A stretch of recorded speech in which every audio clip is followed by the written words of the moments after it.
मेरे channel astro Riya Sharma को subscribe करें, बेल आइकन को टैप करें ताकि मेरी हर वीडियो की नोटिफिकेशन आप तक जल्द से जल्द। नमस्कार दोस्तों, मैं रिया शर्मा आपका अपने इस यूट्यूब चैनल में बहुत बहुत स्वागत करती हूँ।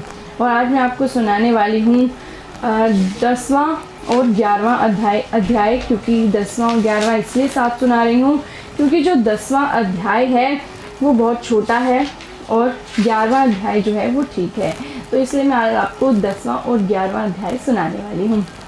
कार्तिक मास जो है वो कार्तिक मास को कई दिन हो गए हैं, तो वो उम्मीद करती हूँ कि आपने जो पूजा है कार्तिक मास में आपकी अच्छे से चल रही होगी और भगवान आपकी सभी मनोकामनाओं को पूर्ण करे। आपका दिन और आपका समय जो है वो बहुत अच्छा रहे, बहुत मंगलमय हो। और अगर आप मुझसे कुछ भी पूछना चाहते हैं, जानना चाहते हैं, तो मेरे नंबर 8920341551 पर कांटेक्ट कर सकते हैं। मेल आईडी फेसबुक इंस्टाग्राम पर मुझे फॉलो कर सकते हैं, वहां पर मुझे मैसेज कर सकते हैं। और वीडियो पसंद आए तो प्लीज़ वीडियो को लाइक कीजिए, अपने अच्छे सुझाव मुझे कमेंट कीजिए, वीडियो को शेयर कीजिए, लेकिन चैनल को सब्सक्राइब करना मत भूलिएगा। प्लीज़ चैनल को सब्सक्राइब करके जाइएगा। तो चलिए 10वां अध्याय शुरू करते हैं। राजा पृथु कहने लगे, हे महामुनि, आपने कार्तिक मास में विष्णु भगवान की पूजा का महात्म्य सुनाया। इस मास में यदि अन्य किसी देवता का पूजन या व्रत होता तो वह भी कहिए।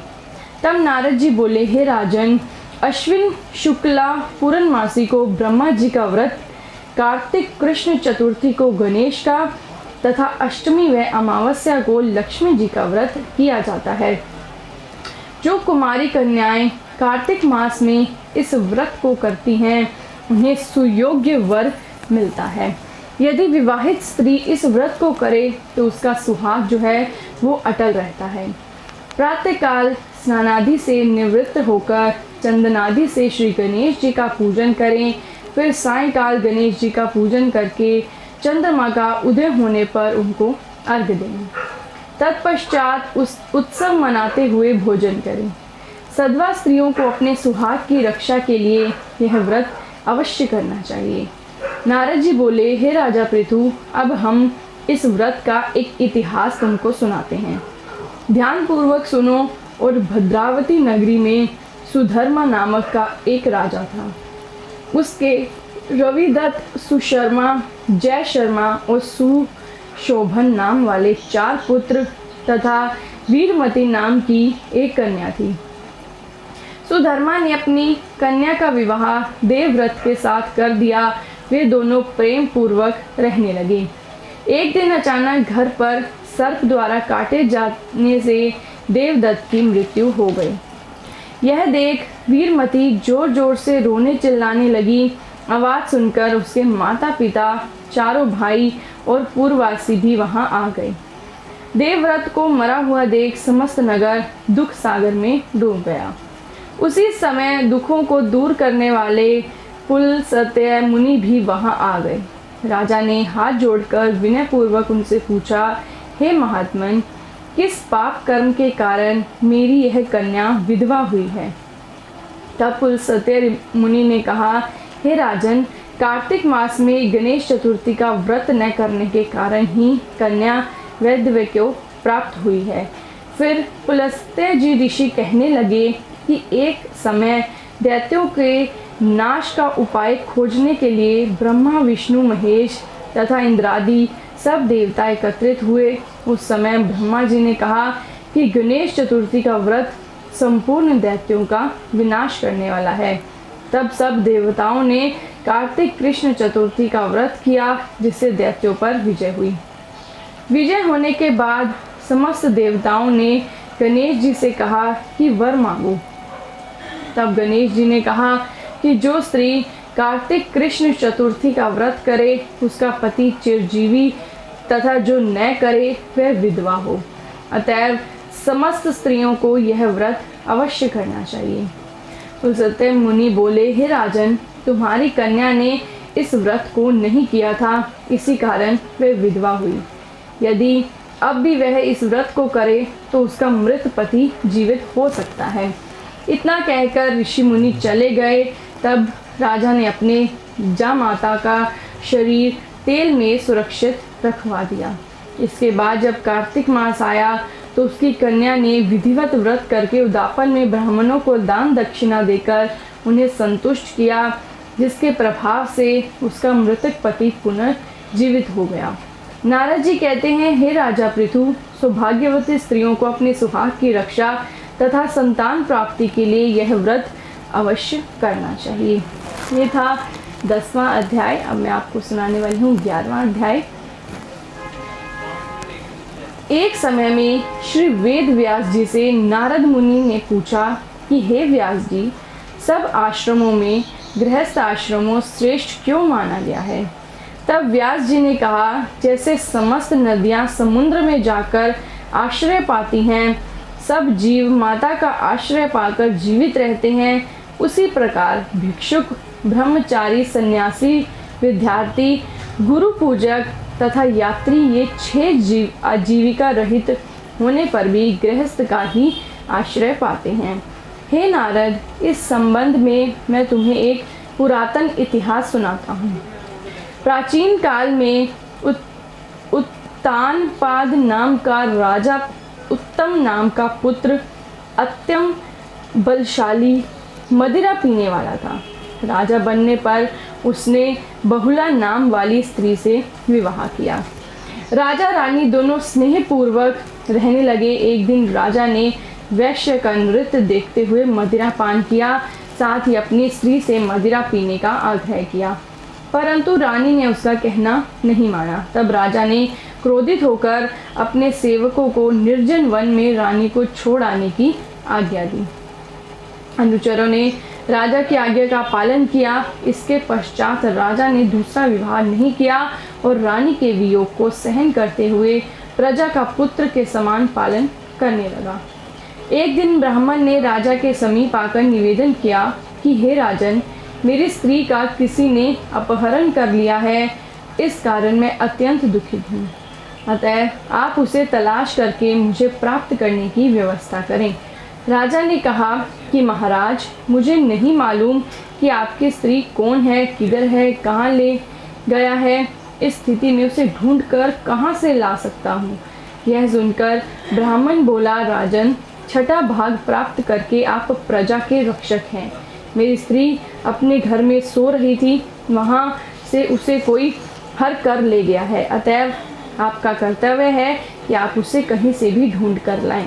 राजा ने कहा, हे विप्र, मैंने आपकी स्त्री को कभी देखा नहीं है और न ही मैं जानता हूँ वह कैसे रंग रूप व स्वभाव वाली है, तब मैं उसे खोज सकता हूँ। यह सुन ब्राह्मण बोला, यदि वह कर्कश स्वभाव की, कठोर वचन बोलने वाली, काले रंग की कुरूपा है, तथापि मैं उसकी निंदा नहीं करता, क्योंकि वह मेरी पत्नी अर्थात अर्धांगिनी है। यह सुन राजा ने कहा, जब तुम्हारी स्त्री ऐसी कुरूपा और क्रूर स्वभाव की है, तब तुम उसे प्राप्त करके क्या करोगे? उसके स्थान पर मैं तुम्हें अत्यंत सुंदर, शील स्वभाव अन्य स्त्री लाकर दे सकता हूँ। ब्राह्मण कहने लगा, हे राजन, मेरी पत्नी मेरे धर्म कर्म की अर्धांगिनी है, अतः उसकी रक्षा करना मेरा परम धर्म है। जो पुरुष अपनी स्त्री की सुरक्षा नहीं करता, उसके वर्ण संकर संतान उत्पन्न होती है, उसके पितर नरक के वासी होते हैं और वैश्यगामी पुरुष का कल्याण कभी भी नहीं हो सकता। जो मनुष्य ऋतुकाल के पश्चात अपनी स्त्री से सहवास नहीं करता, उसके पितर 1 मास तक उस पर रुधिर में तैरते हैं। ब्राह्मण के ऐसे वचन सुनकर अपने शास्त्रार्थ ले रथ पर सवार होकर उस स्त्री को खोजने चल दिया। कुछ दूर जाकर उसने एक आश्रम देखा जिसमें एक महान तपस्वी कुशा के आसन पर विराजमान थे। राजा को आश्रम में आया देखकर ऋषि ने उसका कोई आदर सत्कार नहीं किया और कहने लगे, मैं जानता हूँ कि तुम राजा उत्तानपाद के पुत्र हो, मगर यहाँ किस कारण से आए हो? राजा ने कहा, हे मुनि, इस ब्राह्मण के घर से कोई उसकी स्त्री को हरकर ले गया है। मैं उसी की खोज में इधर आया हूँ। अगर आपने न तो अर्घ आदि और न ही किसी प्रकार का आदर सत्कार किया, इसका क्या कारण है? तब ऋषि ने उत्तर दिया, हे राजन, तुम अर्घ योग्य होते हुए भी इस समय उसके पात्र नहीं हो, क्योंकि तुमने अपनी निरपराध स्त्री का वन में त्याग किया है। जहाँ स्त्री का यह धर्म है कि वह तन मन से पति की सेवा करे, उसकी आज्ञाकारिणी रहे, वहाँ पति का भी परम धर्म है कि वह अपनी पत्नी का यथोचित सम्मान करे। जिस घर में स्त्रियों का सम्मान होता है वहाँ देवताओं का वास होता है। इसके विपरीत जहाँ स्त्रियों का अनादर होता है वहाँ सुख शांति कभी भी नहीं रह सकती। इतना सुन राजा लज्जित होकर पूछने लगा, भगवान, आप भूत भविष्य वर्तमान तीनों काल के जानने वाले हैं, अतएव कृपा करके बताइए कि ब्राह्मण की स्त्री को हर कर कौन वहाँ ले गया है। तब ऋषि ने ध्यान धरकर कहा, राजन, अदिति का पुत्र वालक नामक राक्षस उस ब्रह्मानी को हर कर उत्पालवर्त वन में ले गया है।